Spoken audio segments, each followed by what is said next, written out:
तो अगर आपने इस YouTube वीडियो को क्लिक किया है तो इसका मतलब आपके मार्क्स आ रहे हैं काफ़ी एवरेज। बट डोंट वरी, मैंने ऑलमोस्ट 100 मार्क्स देने के बाद ये डिकोड कर लिया है कि वो कौन से स्टेप्स हैं जिनसे मेरा स्कोर गया है एवरेज से 125 प्लस। और अगर आप भी ये 4 इंपॉर्टेंट स्टेप्स फॉलो करोगे तो विद इन 2 मंथ्स आपको अपने मार्क्स में दिखेगा एक बहुत major improvement. So let's jump to step number 1। Step number 1 is making proper notes. मुझे पता है ये सुन के आपको लगेगा कि ये तो हमें पता ही है भाई, बट बहुत सारे एस्पिरेंट्स इस पर बिल्कुल भी फोकस नहीं करते और बहुत ही अनऑर्डरली वे में नोट्स बनाते हैं, जिसकी वजह से ना उनका लास्ट मोमेंट रिवीजन हो पाता है और ना ही उन्होंने कितना सिलेबस कवर किया है इसका उनको कोई आइडिया रहता है। बट फ्रॉम पर्सनल एक्सपीरियंस आपको नोट्स बनाने हैं बिल्कुल स्कूल टाइम जैसे।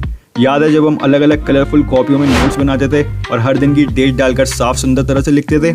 You need to go back to that time and make notes in that very similar way. सारे टॉपर्स यही फॉलो करते हैं, वो हर सब्जेक्ट्स की अलग अलग कॉपी बनाते हैं। आपको भी यही करना है, फिर चाहे वो इंग्लिश हो, हिस्ट्री हो, civics, polity, static, GK, maths या फिर रीजनिंग, सबकी अलग साफ सुथरी कॉपी होनी ही चाहिए। तो step number 2 is regular revision. SSC का सिलेबस किसी समुंदर से कम तो है नहीं और इस समुंदर को एस्पिरेंट्स एक ही बारी में पीने की कोशिश करते हैं और ऑब्वियसली उसमें फेल हो जाते हैं। Reason being not revising their notes regularly. आपने नोट्स तो बना लिए, बट अगर वो नोट्स रोज रिवाइज नहीं करोगे तो उन नोट्स की वैल्यू गिरती जाती है। You need to make a daily revision plan जिसको आप फॉलो करें ताकि आप सब सब्जेक्ट्स की कंटिन्यूस रिवीजन करते रहें। जो प्लान मैं फॉलो करता हूँ वो ये है कि मंडे को जो नोट्स बनाए उनका रिवीजन मंडे को, फिर ट्यूसडे को जो नोट्स बनाए उस दिन मंडे और ट्यूसडे दोनों रिवाइज। सिमिलरली हर दिन पिछले सारे दिनों का रिवीजन सैटरडे तक और हफ्ते के एंड में मंडे वाला पार्ट छोड़कर ट्यूसडे से रिवीजन स्टार्ट। इस तरह मैं हर दिन पिछले 6 दिनों का रिवीजन करता हूँ जिससे मेरी मेमोरी हो जाती है और बेटर।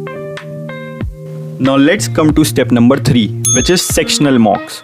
एसएससी के एग्जाम टाइम बेस्ड एग्जाम्स होते हैं, तो भले ही आपको कितना भी आता हो मगर आप वो क्वेश्चंस टाइम में नहीं कर पाओगे तो उनकी कोई वैल्यू नहीं। So this is very important guys, you need to give daily sectional mocks ताकि आपका ब्रेन इस चीज़ को एक हैबिट बना ले कि हमें सिर्फ क्वेश्चंस नहीं करने हैं बल्कि क्वेश्चंस जल्दी जल्दी करने। So let's come to step number 4 which is mock and analysis.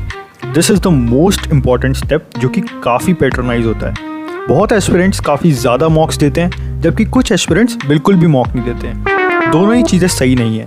You need to figure out a plan कि आप मॉक एक हफ्ते में कितनी बार देना है ये आपको पता हो। अगर आप बिगिनर हैं तो 1-2 मॉक इज़ इनफ, बट अगर आपको ऑलरेडी काफ़ी कुछ पता है तो फिर भी हफ्ते में 3-4 से ज़्यादा मॉक देना सिर्फ बेवकूफ़ी है। मैं ऐसा इसलिए कह रहा हूँ क्योंकि मॉक के साथ साथ इम्पॉर्टेंट है उसका एनालिसिस और एस्पिरेंट्स एनालिसिस छोड़कर सिर्फ मॉक पर ही फोकस करते हैं। आपको अपनी मॉक परफॉर्मेंस को ढंग से हर सेक्शन एनालाइज करना है और उसकी एक अलग नोटबुक बनानी है जिसमें सारी गलतियां और न्यू लर्निंग्स लिखी हों। This is time consuming but very effective guys.